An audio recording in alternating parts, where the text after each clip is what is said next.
Welcome to the Live to 110 podcast. I'm your host, Wendy Myers, and you can find me on live110.com. And here is my co-host, General Leigh Lowry. Hi, everybody, and you can find me at generalleigh.com. Today, we are going to be interviewing Jennifer Fugo of Gluten-freeschool.com. She is going to be talking about her new book, The Savvy Gluten-Free Shopper, How to Eat Healthy Without Breaking the Bank. And it's really all about why you may want to rethink gluten in your diet and how you can go gluten-free on a budget. But first, we have to do our little disclaimer. Yes, so here we go. Please keep in mind that this program is not intended to diagnose or treat any disease or health condition, and it is not a substitute for professional medical advice. The Live to 110 podcast is solely informational in nature. Please consult your healthcare practitioner before engaging in any treatment or diet or even fitness regimen that we suggest on this show. So how is your newsletter coming along? Well, it's just starting, so I'm gearing up, and my first newsletter is going to go out this week, which I'm very excited about. And as you know, I do online training for those who are not able to be here locally in Los Angeles, where I consult on both online training, that's personalized to each client, as well as nutrition. And it's going awesome. I have 10 clients, and I'll be starting up my next group on March 16th. So. Oh, nice. I might have to be one of your groupies. I know. Well, I'll take you for free. I'm excited to work with you. We're going to do some great stuff online to kind of showcase different exercises and things that you can do at home. So, and what about yourself? What's going on with you? Well, I'm excited. I started my modern paleo cooking show. I have the first segment that's going to be going up very soon. Probably by the time this podcast airs, it'll be up on my YouTube channel, which is Wendy Live to 110. And it's just all about modern paleo cooking. It's my version of paleo, or it's, not so strict. I believe that if people can tolerate greens and legumes and potatoes and dairy, that they should very well eat that. Most of them are very nutritious foods. So, on my take, I feel like people should be, trying to figure out what foods they're sensitive to and include them in their diet if they find that they're not sensitive to them. So that's what my cooking show is all about, cooking super healthy, nutrient-dense foods. And I'm excited. On Wednesday, I'm shooting 4 episodes of it. So I'm going to be very busy shooting all about how to make some mushroom marinara on top of spaghetti squash and just yummy little dishes like that. Delicious. That sounds amazing. Yeah, and I'm stoked. I have I have so much Californication going on. I'm stoked, man. I have some horrible words I need to exclude from my vocabulary. But I have a new website going up. There's going to be a brand new facelift going on over at live110.com. Hopefully it's going to be up in the next couple weeks by the time this podcast airs. And I thought it was just time for a facelift. That's so awesome. I can't wait. I know I saw a little bit of behind the scenes, so it looks really good. And I know you're doing that series on the thyroid. Tell me a little bit about what's going on with that. Yeah, well, Sean Croxton has asked me to participate in his second opinion series called The Thyroid Sessions. And there's going to be about 10 experts on the thyroid, Chris Kresser and many, many other people in the health field, Christina Orecchio. And I'm going to be talking about how to heal your thyroid naturally so that you don't have to take natural or synthetic hormones, and basically using nutritional balancing and remineralizing your body and detoxing it so that your thyroid can work again on its own. Very cool. Yeah. Well, today is a really exciting show to me because, we're talking about gluten and gluten-free. And I don't know about you, Wendy, but from my perspective, one of the things that's come up is, my friends always ask me, like, do you do anything about gluten? What should I do about gluten? And it's funny, I never thought about eliminating gluten from my diet. And recently, I just started to pay more attention to how I felt. And I was realizing I felt a little bloated and lethargic at times, but I never really led back to my diet. And recently, I made a decision to buy gluten-free oatmeal because I'm a big oatmeal fan, and bread. Mm-hmm. And what I noticed is I didn't feel the bloat and kind of that stomach pain that I had felt, nor the lethargy. And I don't know what your experience with gluten is, but I typically, I never really paid attention. I felt bloated and I felt tired and I didn't know why, and I didn't really think about it. But, it's funny. I feel like it's already started to help me. What about yourself? Have you had any experiences with gluten? Yeah, well, I think a lot of people have the same experience you do. I think gluten-containing foods, like mainly wheat and barley and rye, that I think many people just eat these foods morning, noon, and night at every meal. So they never make the connection to how they feel to the gluten-containing foods they're eating in their diet.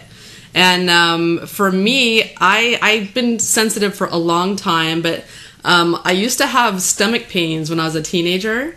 My stomach was just always kind of this gnawing ache, and then sometimes I'd wake up in the middle of the night and I would vomit. I just vomit over and over and over and be up all night. And so I thought, oh my God, I'm dying. And so I went to my doctor, several different doctors. All of them were like, oh, it's just stress. I'm like, really? I'm 19. Like, what stress do I have? So they're like, oh, here's the number for a therapist. One actually gave me a card for a therapist. And come to find out, years and years later, it finally dawned on me that I was sensitive to gluten. No doctor told me. I just was reading an article and a light bulb went off. And my favorite dish in college was a big plate of spaghetti with garlic bread. And I have a feeling on the nights that I ate that's when I was up vomiting.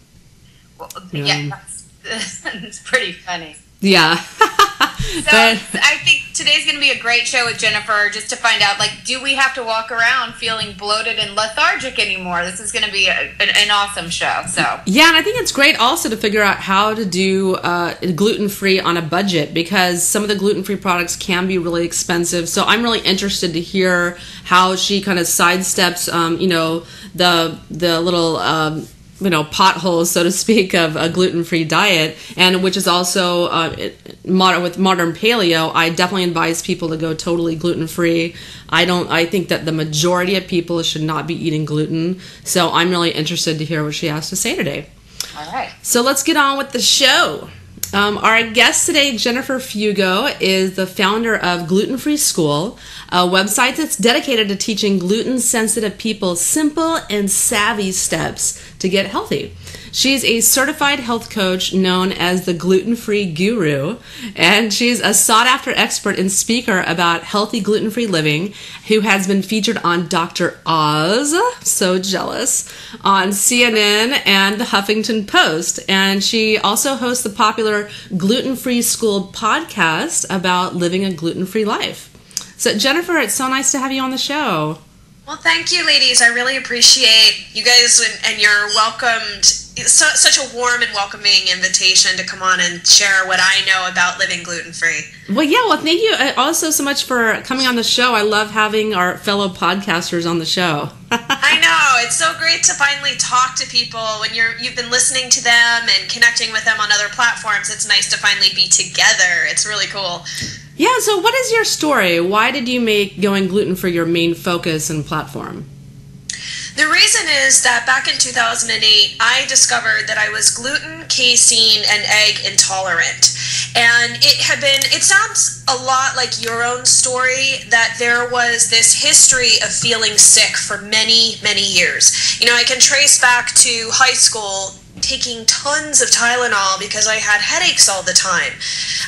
Throughout my teens and into my 20s, I had chronic digestive issues, diarrhea, gas, horrible bloating, and the sort of clinker of it all was that I had put on almost 20 pounds, which I came to learn after going gluten-free. It was really inflammation in my system and not excess fat. But it felt like that at the time. I didn't really understand what I was dealing with. And so the thing that I came to realize through my own journey, and like you had said, you went to the doctor and you got this sort of cockamamie answer, here's a business card, go check out a therapist. You get this runaround. And I think a lot of women, unfortunately, can relate to that, because I also hear a lot of stories out there about women who've been blown off by countless doctors and who can't seem to find an answer. And for me, that was the same thing. My blood work was completely normal. Everything was fine, except I couldn't wake up after sleeping 9 to 11 hours per night. Wow. And that's ridiculous. If at the age of, 27, 28 years old, you should be able to get up out of bed after, 8, maybe 9 hours of sleep and feel relatively well rested. But I felt like I was completely drugged. Yeah. And so in going through this process of the nutritionist telling me, okay, well, you've got a problem with gluten, and I should share this. I am from an Italian family, so just like you, how your favorite meal was the plate of pasta with garlic bread, I was a total pasta and breadaholic. I mean, that was like my life. I had swapped it out for whole grains because I thought, that was better, but I was still eating a lot of gluten, and I had no idea that could potentially cause some serious issues in my system. And so after taking it out, within 3 days, it was as if I was a completely different person. And then I went to get blood work done, and my nutritionist had said to me, well, avoid barley, rye, oats that are contaminated, wheat, and spelt, and then here are 3 websites. I'll talk to you in 8 weeks. And, if anyone has ever gone through this where you get some, really shocking news that you were totally not expecting to get, and I wasn't just gluten, it was eggs and dairy. I had to take out 3 big ones. I didn't know what to do. That's what most people are eating all day long. Right. What do you eat?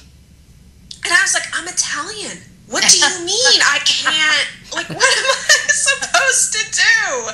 So I went back to the drawing board and I figured out how to, swap things out one for one. The problem was that a year later, I ended up with candida and adrenal fatigue. Now, granted, I'm not going to entirely blame me getting adrenal fatigue on gluten-free food products, because I think that there was a long history of stress, and obviously having intolerances for a long time puts stress on the body and can really tax the adrenals. And I'm also a type A personality type, and so I'm sure all of that contributed to those problems. But at the age of 29, I had adrenal fatigue and candida. So I had to kind of go back to the drawing board and figure out, well, what do I do now? I thought I was getting healthy. I went gluten-free to get healthy. But I wasn't healthy because the gluten-free product label is not synonymous with health. It's just not. And that's where the idea behind Gluten-Free School really formulated was, okay, well, I have to live this lifestyle. I am gluten-free for life. But how can I do it in an empowering way that I can still eat food that's really delicious and nutritious, and then I can figure out whatever pieces to my unique puzzle that will help me heal and actually feel better? Because look, all those gluten-free treats and stuff, and might I tell you, if anyone has gone gluten-free more recently, they have come a long way in the last 6 years, because they used to be awful. But at the time, I felt like I had to take one for the team, and I was like, I got to try these brownies. I got to try these cookies. I now know how detrimental that is to my overall system. And I really encourage people to take a hard look at their own unique circumstances and start to figure out what little changes they can make. Every little step matters. It all adds up to something. And that's really the trigger point for where Gluten-Free School came about, and why I'm so driven, because it's from my own story, but I've now had the opportunity to really help so many others, connect them with information that helps them. Yeah, and I think that's a really important distinction to make regarding gluten-free products, because if you're just starting out gluten-free, your brain thinks, okay, it's time to buy gluten-free products now. And my husband, who really doesn't know a whole lot about nutrition, started buying gluten-free products for our daughter because we decided we should put her on a gluten-free diet. So he goes to the store and comes home with 2 bags full of all these gluten-free cookies and gluten-free wafers and all this stuff. It's full of sugar. So I think it can be really confusing for people who are just starting out, that maybe some of these gluten-free products aren't so healthy. Well, and the other thing people forget, and this is, I also lead a gluten-free sugar cleanse, and the piece that people forget, and this is the same thing with the quote-unquote normal standard American diet is that if you're diabetic, you can't go and have a plate of pasta, whole wheat or not. It's not a great idea because it elevates your blood sugar. Well, the same thing happens with gluten-free pasta. There might not be sugar in the pasta, and you might turn that nutrition label over and say, oh, well, there's 0 grams of sugar or 1 gram of sugar. It's okay. There's not any added sugar in there. The problem is, after you remove what little fiber there is in most gluten-free products, all of those leftover carbohydrates pretty much turn to glucose. So you are ending up with very high glycemic starches that, regardless of how much added sugar is in products, also affects your body. So you have to take both of those pieces into account. Right.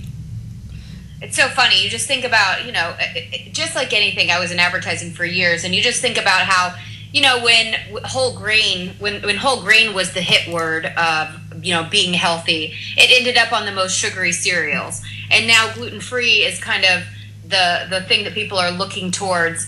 And so it's the same, it runs the same gamut there, Yeah, and like I said, gluten-free is not synonymous with health. I think that some food product companies would like and love that a lot of people are confused by that. And listen, I completely thought that gluten-free food was healthy. And I don't know, I don't think that it was the fault of any one particular person.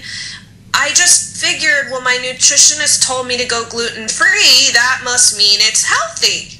Right.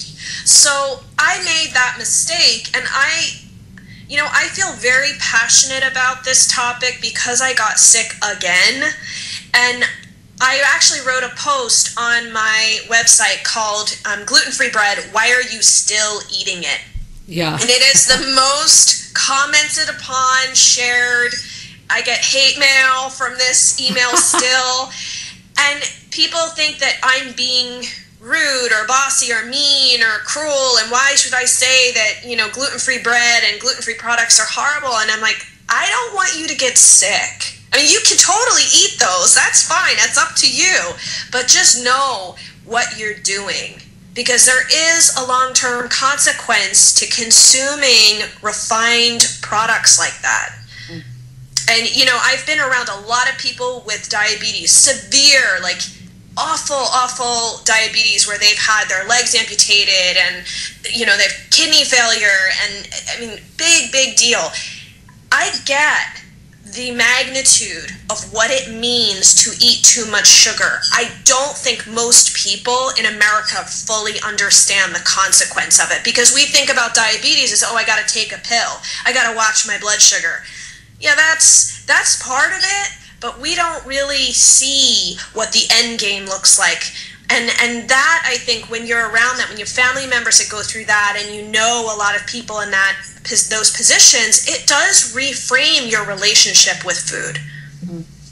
Yeah, well, why don't you tell the listeners, who may not know about gluten, what exactly gluten is and where it's found? Because I think a lot of people are really confused about that. So gluten is a spongy protein that is found in specific grains. And the easy way that people can remember where gluten hides is if they use the acronym BROWS. So BROWS.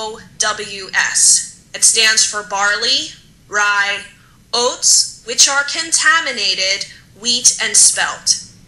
So wheat does not inherently contain gluten. We could have a whole argument about all the grains that are also considered gluten-free, but we'll keep this simple for the moment.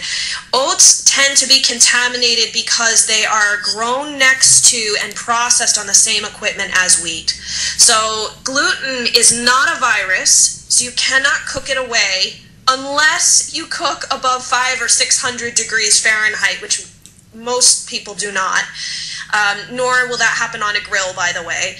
And, anything that touches, if you have a salad and the restaurant accidentally put croutons on your salad, the whole salad is contaminated. You can't just pick them off and say, oh, I'm fine, the gluten's gone.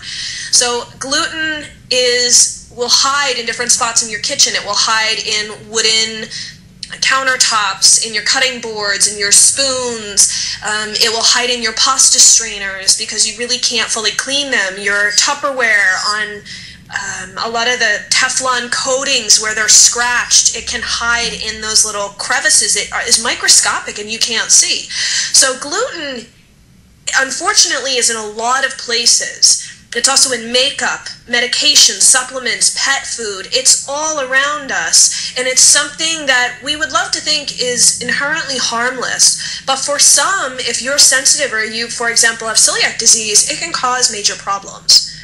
Yeah, I feel bad for the people that have celiac because it is so difficult to avoid. I mean, you basically can't eat at restaurants because all of the cookware is contaminated and there can be just one little crumb that accidentally gets in your food from another, patron's order, and you can have a reaction.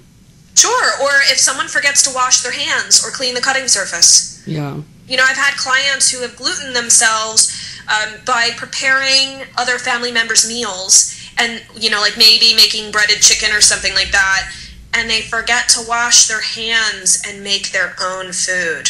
Oh, wow. And they get sick. A lot of people forget that rule of hygiene to wash your hands, especially when you have food sensitivities and you're involved in this whole preparation and cooking process. Is really important. And that's the thing that's really difficult when you're not well, when you're ill, and you go to your doctor. And you're trying to diagnose what's wrong with you. 99% of doctors are not going to look or test for food sensitivities, and whether it be dairy or gluten or what have you. And most doctors know very little about nutrition, and they know very little about food sensitivity testing. Like most doctors will test you for celiac disease and then say, oh, well, you're fine, then you can eat gluten now. And this is a topic I discussed with Dr. Tom O'Brien, who headed the Gluten Summit. I had them on the podcast a while back. So it's going to be nearly impossible to determine whether food sensitivities are causing your illness or mimicking your illness because the doctors are just not aware of it, and there's so few companies that do very good food sensitivity testing. Well, and I think the other piece of this is that you're right, doctors receive very little training. My father is a physician and a surgeon, and he said it was less than 1 day of training or education about food in medical school. And honestly, until I went through my own physical transformation, my dad was really skeptical. He thought it was crazy. But I have a really stunning before and after photo, and there was no way to deny that the food was causing a problem. But the thing I think that's important to remember, and I would like to clarify, because I'm in Philadelphia, and I tend to work with, and I'm sure you guys do as well, I work with people all over the world, and unfortunately, like in the U.S., it's very rare to get doctors who are going to say right off the bat, hey, let's test you for celiac disease. Most people are fighting with their doctors to get tested for celiac disease. They're trying to convince their doctors that they need this testing because there is this tendency with some physicians that they feel like it's a death sentence to have to diagnose someone with celiac disease because it's like, I'm sorry, you have celiac, this stinks. It's not a death sentence, but it is important that people get the proper diagnoses so that they can heal their bodies, because the average amount of time that it takes a person with celiac to get diagnosed is 10 years. Wow, and there's so much damage done by the time they're diagnosed. Correct. And the other problem, and this is where it gets controversial with Western medicine, is that they don't technically... There is no real definition and understanding behind the mechanisms of food sensitivity. And, there are these ideas about, well, maybe it's FODMAPs. That was like the recent thing in the fall. They were talking about FODMAPs all the time, and maybe that was the problem. But if you go to a functional doctor or a functional practitioner or someone who's more integrative, they look at this puzzle of the body from a much different perspective, and they are more open to doing food allergy testing, food sensitivity testing. And FYI, for everyone out there, if you go to your allergist and you get a skin prick test, that tells you nothing about food sensitivities. That is a completely different immune reaction in the body. So that is, I got that question today. Well, can't I just go to my allergist and get a skin prick? No, it's not the same. I mean, I can handle bread all I want. I can handle milk. I can handle eggs. I'm fine digestively, but if I ingest it, we have a problem. Yeah, and I think I've heard that the skin test is really kind of just a starting point for maybe giving you an idea of what you want to do a food elimination diet with. I've heard that it's that's what Chris Kresser says, that it's, say they test for like 80 different foods, like maybe pineapple, you'll come back with pineapple or green beans that you're sensitive to, and it's really just a starting point to maybe do a food elimination diet to see if you really are reacting to those, because sometimes the skin test, you can just be reacting to the ingredients that are in actual fluid and not necessarily the food, so that they're not totally accurate. Yeah. Yeah, so what are the two factors? Let's talk a little bit about, how to save money on a gluten-free diet. And so to start, what are a couple factors that make a gluten-free diet so much more expensive? Well, I think one of the pieces that seems to elude the gluten-free community, and I don't know why, but they're demanding of food producers to make food that is safe for them. That requires a lot of additional steps. So just for food in general, when we think about, well, why is processed food more expensive long term?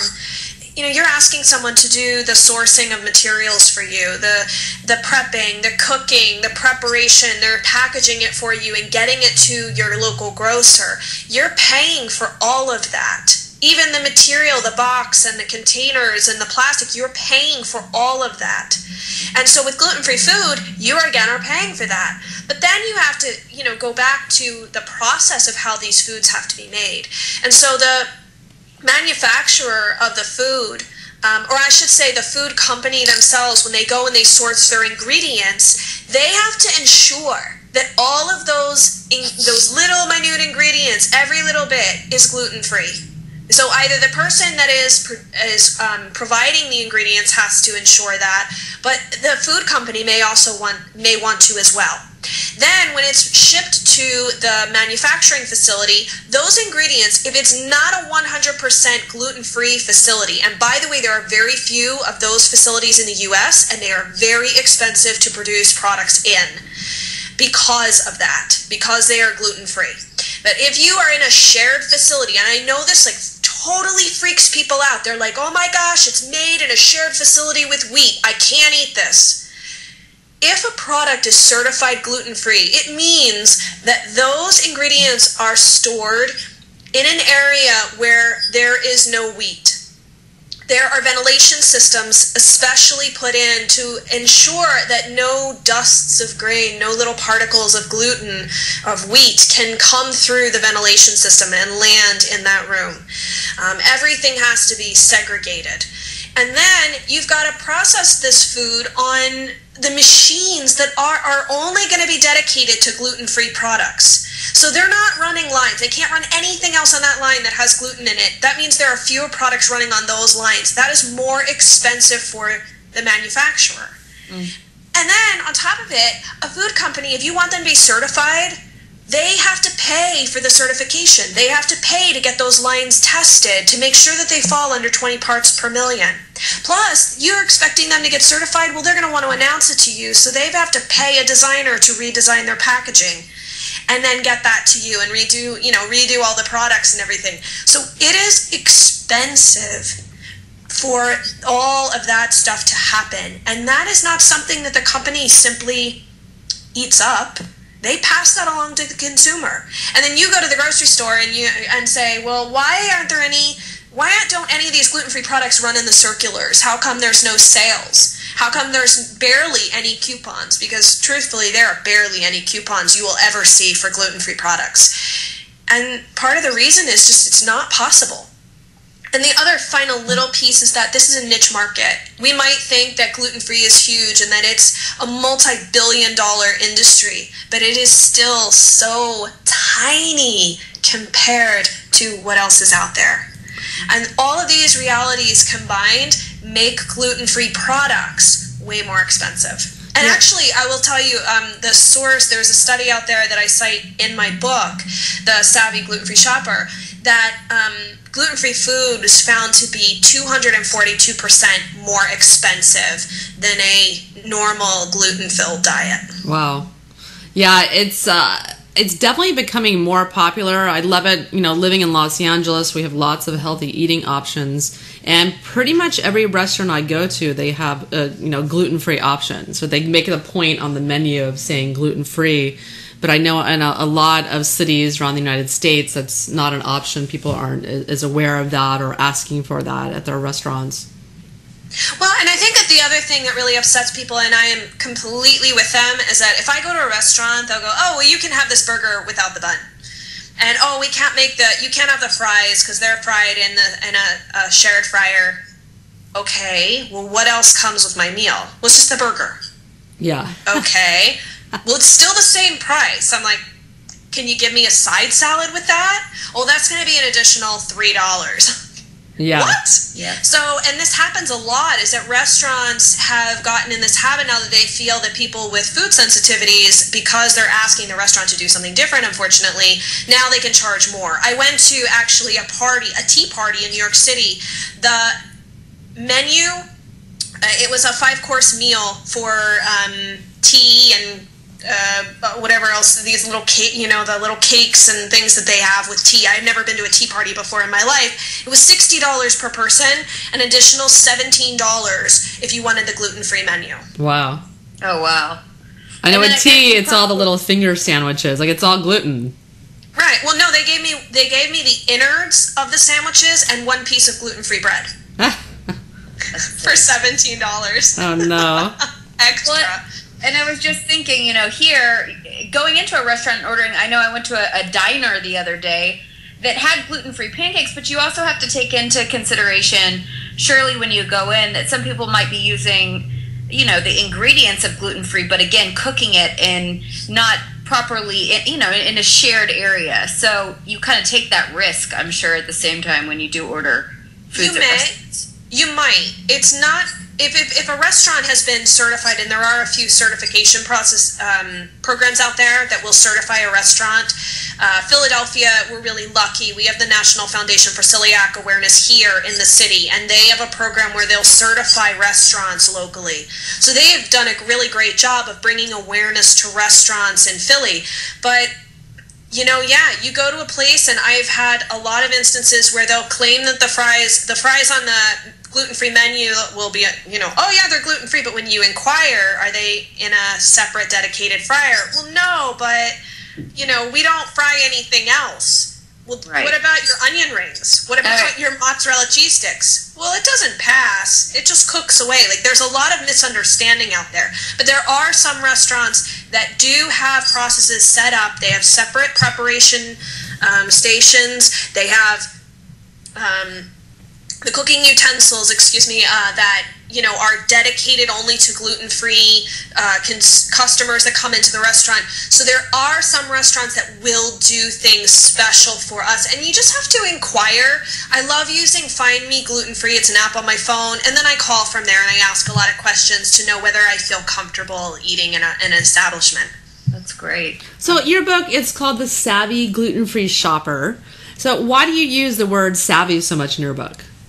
Well, the reason is I cannot stand that people, when they want to save money, they just it's on a shoestring or it's super cheap and everything's got to be cheap and we have to look for a deal. The problem, as I'm sure you both know, is that very cheap food comes with a price tag. It might not be today. I mean, I don't feel great when I eat cheap food in general, but when you eat cheap food, and when I say cheap food, I mean really refined, processed, sugar-laden, awful fats added to that, product, you don't feel good. And it has a long-term price tag of a reduced quality of health. And so instead, the idea is to become savvy. You become really smart, and you begin to figure out little hacks in order to save money, to set yourself up for success in your kitchen, to have what I like to call a whole arsenal of fast food. But when I say fast food, I don't mean it in a traditional sense. I mean it from the sense that you could pull something out and put a meal together in maybe 10 or 15 minutes, and it's safe food that you've already cooked, but you knew what you could put in your freezer and grab out of the pantry to combine a meal and just get something on the table that everybody will love for dinner. And so that's the idea, is becoming savvy and smart and intelligent about your choices instead of, well, can I save $1? I'm just going to get this, even though I don't think it's quite gluten-free, but I have a coupon and it's, 75 cents, 75 cents off. I think people that fixate just on the price tag are not very savvy at all, because they lose sight of the greater picture of one's health down the road. Yeah, I always love a saying that you're going to either pay for healthy food today or you're going to pay for doctors and medications and nursing homes later, because it's going to negatively impact your health. You have to pay somewhere at some point down the line, so you might as well buy healthy food today. Exactly. So what's the first step to becoming a savvy gluten-free shopper? Well, I think the first step is to take stock of what you have in your kitchen. A lot of people go to the grocery store and they have no sense. This is one of the things that I find with my clients when I first started work with them. They really aren't sure what spices they have. They don't know what oils they have available, what's in the freezer. You have to take stock of what is in your kitchen. What do you have now? And then the next step is starting to become more aware of the foods that happen to be gluten-free. Now, I know that you guys probably have a lot of a varied audience, and even for people who are, say paleo or have a whole slew of food sensitivities, many of the tips that I share are completely applicable usable, because it's really about eating food that happens to be gluten-free. Right, that's the idea. It's like, let's get away from the boxed and packaged products and get back to eating real food that our bodies know exactly what to do with this stuff. They know it has the right nutrients and minerals and all these other things in it that the body knows, like, okay, I've got everything I need in order to properly absorb this. Let's hope that we don't have too much damage in the gut, that we can do so. But, you walk into the produce aisle and almost everything there is gluten-free. I mean, I say almost everything because sometimes now they put like protein bars and other random items in the produce aisle to sell more things. But aside from that, the stuff that grows in the ground, that's pretty much all gluten-free. Then you go into the poultry aisle and the meat aisle and the fish area and the seafood and the nuts and seeds. I mean, all that stuff happens to be gluten-free. When you break free of focusing on gluten-free food, all of a sudden you realize you've got a whole world out there of really incredible, nutrient-dense food that you can eat. And so what I suggest to people is, if you're going to go to the grocery store, start looking at your circulars. Even Whole Foods, if you shop at Whole Foods, they have circulars to show you like what of these foods that happen to be gluten-free are on sale. And what I do is I don't have a Whole Foods that's like super close to me. I have another grocery store that's about 5 minutes away. And when I go to the grocery store, I look for what's on sale. So like onions, for example. Onions, you could get 2 bags, maybe for the price of one some weeks. You take those 2 bags, you chop up those onions, put them into freezer bags, all of the onions, and then store them in your freezer. And then over the course of the next 2 to 3 to 4 weeks, you have your chopped up onions all ready to go. So when you want to cook, you no longer have to prep those onions. It's the same thing with all that produce. You start to get savvy with the ingredients that you use the most. And you start to look around you and say, okay, well, the thing that kills me the most was like celery always bothered me. I'd buy a head of celery and use 3 stalks. And the rest of it goes bad. And celery is expensive. Conventional celery is like $3 around where I am. And if it's, organic, you're looking more $4.50, something like that. So it almost like physically hurts me to think like, oh my gosh, I'm wasting this much food. And it's money. FYI, it's money. What you throw in your trash can is your money. Yeah, I have rotting celery in my fridge right now. Oh, So what I do is I chop it up, put it in a freezer bag, and put it in the freezer. So when I go and make my soups or stews, especially like crock pot stuff, I just add in what I need from that bag and put the rest in the freezer. It stays good in there for about a month. Oh, wow. And that way you're not throwing away fresh produce. The same thing you could do with fruit. I mean, I am like a big fan of not throwing fruit away because it is wicked expensive, especially if you're going to buy organic fruit. And like with bananas, you can peel them, put them in freezer bags, and put them in the freezer. It's great for smoothies or making your own soft serve ice cream if you have a Vitamix or one of those Nana machines. Strawberries, various berries. I've cut up peaches, pears. You can cut up pears and freeze them, and they're excellent in smoothies, oddly enough. So there's a lot of things that you can do with all different produce. And I was going to say too, watermelon. I never knew what you could do with watermelon. Like if I'm going on vacation in the summertime and I have like half a thing of watermelon left, you just chunk it up, put it in a freezer bag, and put it in the freezer, and it's watermelon smoothies with just some water and like some mint are phenomenal. That sounds good. That does sound great. Again, the idea is like, what do you eat? And what can I do, not necessarily to, save it right in this moment, but when you start seeing things go bad, how can we stop it from being thrown in the trash? Because a family of 4 in America, on average, throws away 25% of what's brought into their home. Yeah, I think especially when it comes to vegetables, I think people are really good at, they want to buy them with good intention, and then they end up rotting in the fridge. Sure, or you buy those bags of spinach, baby spinach. They look so beautiful, and 2 days later you open up your veggie drawer and it's all slimy and gross. And so there's a lot of different instances where we buy things with good intention and we don't have a plan. And so one of my big things is trying to encourage people to get into meal planning of some sort. You don't have to do this whole massive, 1 month plan, but oftentimes we lack the structure. And to be honest with you, meal planning is a life skill.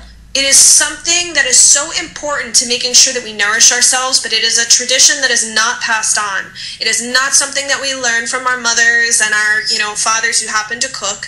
It's especially for women who are really busy with a lot of kids.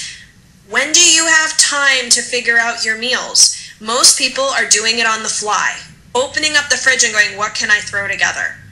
And that's not a practical nor healthy way to live. It's incredibly stressful, and it costs you more money long term. So I believe that if you create the plan, and I'm sure, if you're a coach or a trainer of any sort, even someone that does consulting with businesses, you know that having a plan is so important. And it's been my experience, because one of the things I didn't actually share earlier was when I developed adrenal fatigue and candida, and I couldn't go back. I couldn't just say, okay, the heck with it, I'm going to continue to eat gluten-free products however much I want, was that my husband had gotten laid off from his job suddenly. And we were really shocked that he got laid off. We weren't expecting it. So we lost 2/3 of our monthly income instantly. And I had to figure out, well, how do I eat well without going over what was, before a sizable budget. Now I don't have very much. How do I do this? How do I make this happen? And so a lot of these hacks and tricks that I figured out was a way to be able to eat healthy so that I would be able to continue to heal my body. So that, 6 months or a year down the road, I would be able to get back on my road bike and feel energized and have a life. And so for me, I think what a lot of people are, and this is the one thing, like, I'm a big fan of, like, if we could all eat organic and buy our, wild caught fish and our grass-fed meat, I think that's fantastic. Do it. But if you don't have the budget for that, and there are a lot of people who don't, I think you have to prioritize what is going to be most valuable to you. And for me, I really think that if you're going to spend more money on something, the first things to spend more money on are your meat, your eggs, and your dairy. I agree with you. Because I think those are some of the most nutritious foods that we can eat, most nutrient dense, and we've got to fork over the cash to buy the highest quality we can get. Yeah, and you don't want all the contamination that's lingering in the fat of those animals. Right. You know, you want food that, I mean, you're eating, in essence, you're eating a form of what those animals ate, you know, and so you really want to look for a higher quality there. But when it comes to fruits and vegetables, organic is great, but not everybody can afford it. So look at the Dirty Dozen list and make judgments based off of that. So maybe you save some money on buying the onions. You save some money on buying your avocados and your bananas and your sweet potatoes, whereas other things that are higher up the list, like berries and peaches. Peaches are like number one for the most, I think, pesticide-ridden fruits. And for people who don't understand that, you can't just wash them. It's in the flesh of the fruit, so you are eating pesticides. You know, maybe you splurge in those areas and buy the organic there, if you can. But if you can't, I say this to people all the time, I'm like, do what you can with what you have. I'd rather someone eat fruit and vegetables than not eat it at all because they say they can't afford organic. And another great thing, too, is frozen vegetables and fruit are another great way to go, especially if you don't have time to cook all week long. If you want to cook, you know, I really coach my clients around how to cook twice, maybe 3 times a week, and that's it. And frozen vegetables are a huge helper in reducing the budget because, again, you're not going to waste those foods, but you've also got stuff you can just pull out of the freezer and add to meals. So maybe you have, like, you know, 2 or 3 servings of a meal, but you've got 4 people at the table. You now add some frozen vegetables. You know, get some 2 or 3 sweet potatoes out, and all of a sudden you may have enough food now for everybody with like a nice salad in the middle. So. Well, can you tell the listeners one of your very favorite tips or strategies that you share in the book? Ooh, well, I already shared the onion one. I also love to, well, as far as for non-paleo people, I freeze rice and quinoa. You can freeze those once they're cooked, and they defrost very quickly. You don't really have to do much, and you can just add it to anything.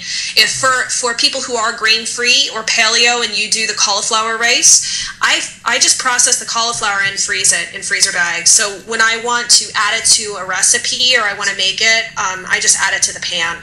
It's incredible. Like, I don't know, cauliflower is such a versatile plant. The other thing that I really like to do, which I don't think is in the book, but I think it's a really great tip, is I don't use nut or coconut milks in my smoothie. I like to make smoothies in the morning. And I started using water with the realization that when I was making almond milk, so I expend energy to make almond milk and then don't know what to do with the pulp that's left over. And frankly, I'm so over the dehydrating thing because it's just too much work for me. I don't have that much time. But I was throwing it away. I was throwing the pulp away. And so what I realized was, well, why don't I just use water and put the whole nuts into my smoothie? That way I'm eating the whole nut, you know? Right. So I do that now. I'll either add like a handful of not obviously everything is unsweetened, but I'll add ground up or flaked coconut or almonds or cashews or whatever type of nuts. You can even add sesame seeds. I have a Vitamix, so it purees everything down to nothing. And I honestly, you know, I think that's a better way to go. Plus, you don't have to spend money on nut butters as well. Like, nut butters are expensive, and that way I can save them for, you know, from having an apple. Or I want to have some celery sticks with some nut butter. I'm not wasting the nut butter, putting it in a smoothie when I can just add a handful of nuts. That's great. You know, like I was saying earlier in the show, I've just started thinking about, you know, paying attention to what's going on with my body when I am eating things with gluten in it. For folks who are new at home, like, you said, you know, making a priority list with not only just your food, but in your life is really important. What are the top 3 things for them to start to figure out, you know, one, how to eliminate gluten from their diet and where to go from there? So if you could name like 3 things, the top 3 things to start this way of life, what would you say? I would say, first of all, if you're going to begin eliminating gluten, figure out a very simple breakfast. Something in the crock pot, like maybe a crock pot frittata of some sort, which is would be naturally gluten-free. And I would suggest to people, like, check out paleo recipes because they tend to have the less processed ingredients in them because they're usually more whole food based. And so that's always a good tip. And that way you kind of deal with breakfast in and of itself. If you want to have those, like, couple maybe cheat breakfasts where you have some gluten-free granola or a smoothie, that's totally fine. But find something that's nutritious that you don't mind eating, maybe 2 or 3 days, maybe 4 days, if it can go that far in a row. So it simplifies the morning process, because that's usually what trips people up. The second thing that I would suggest is to start using your crock pot.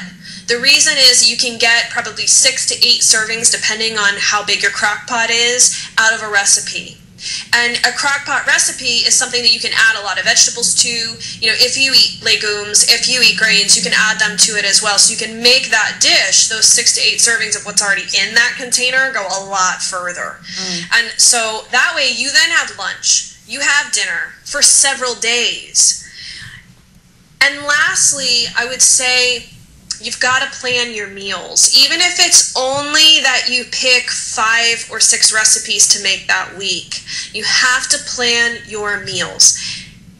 I have found, because I've done a lot of different variations of elimination diets, as well as shifting over to a more paleo way of eating, that if you do not have a plan and you are not comfortable with that way of eating, it's pretty much a recipe for failure. Yeah, absolutely. Just coming from being a trainer as well as providing nutrition plans, the first thing that I always do is talk to my clients about, we always have to have a plan in place. And that's true in life, because we're emotional creatures. We will grab for whatever our emotions tell us to grab for, unless there's a plan in place and we know what's on the yes and the no list. We'll grab for whatever that sugary food is really quickly, just based on emotion, Yeah, and as you said, it's that bad habit. You go back to what's most comfortable for you rather than reaching toward whatever snack. And it's usually where the downfall happens. It's a snack or some sort of dessert that will ruin your good intentions. So by putting a plan in place, you can say, oh, well, you know what? I don't have enough food for lunch this week. I actually need to make something else. And you know what? I'll give you an extra tip. Tip number 4, I always make leftovers. I'm not a big fan of cooking fish in the beginning of the week, simply because you can only reheat fish, if you even like reheated fish, but you can only really eat it the next day.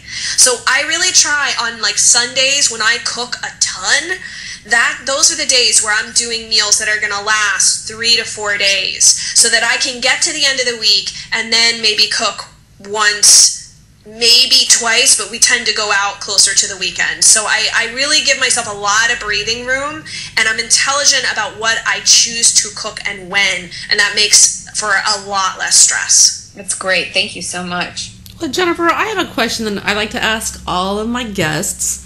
I think it's a really important question. What do you think is the most pressing health issue in the world today? That's a tough question.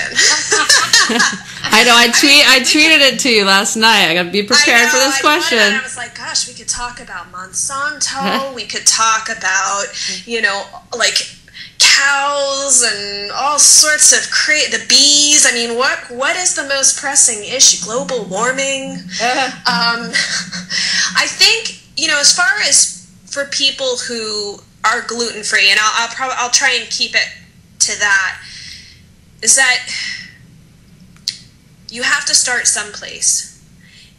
If you stay in a space of feeling completely powerless and not making any changes at all, and looking at all of the people who write about gluten-free, and a lot of them are my friends and I love them, but if you just look at what they put up on social media, you're going to think that people eat sticky buns all day, gluten-free sticky buns all day long. And that's not reality. You have to eat real food. It's really important, because your body cannot heal. Your gut cannot heal, and you will not feel better until you make changes to your diet, and that you have to start putting yourself first. If you don't put yourself first and make yourself a priority and literally start to take care of your own needs, nothing will change. Nothing. Yeah, and it becomes very easy to cheat, to appease everyone else's desires. You have an inability to say no to people. I've been there. I've done that. And I understand fully now, in order to get better, you have to make yourself a priority and take care of yourself. Yeah, I think that's a very good point, because it's almost like, since the majority of the world is not gluten-free, that you do run up against a lot of obstacles with family members trying to offer you food, or going to restaurants, just kind of everywhere. The stakes are against you with going gluten-free. Yeah, and you know what, too, and I think this, I say that about in relation to gluten-free, but I think it's anyone that's trying to make a change, whether it's, fitness, but especially with food, because food can either be, as we know, food can be thy medicine or it can be thy poison. If you don't put yourself first, and I think for women, that's really, really challenging to do. But if you don't put yourself first, it's not going to stick. There's no amount of willpower that will save you.